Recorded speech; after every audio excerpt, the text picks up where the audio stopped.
Do you want to be healed?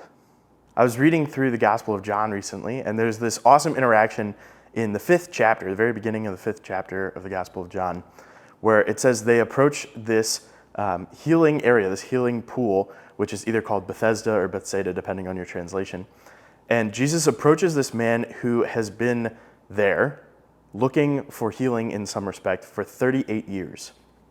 It says that he's been there, he's an invalid, they call him, and he's been looking for healing for 38 years there. And Jesus approaches him and he asks him a simple question. He says, "Do you want to be healed?"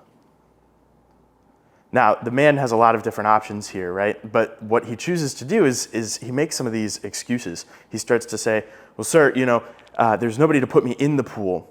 And when I start to get up to go into the pool, other people go in before me, when the water is stirred up."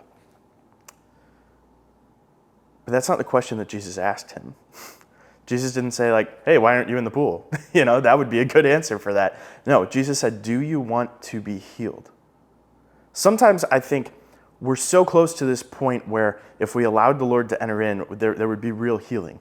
We're so close to that tipping point, to that place where we know the Lord desires to encounter us, and yet for some reason we're just keeping it just barely at arm's length. Maybe even to the extreme of being right there like this man was, just waiting and hoping, but as time went on, perhaps losing hope, despairing, becoming discouraged. And so as the Lord enters into his life in this moment, as he enters into this particular moment in this man's life, just a normal day for this man who was otherwise always here, Jesus asks him, "Do you want to be healed?"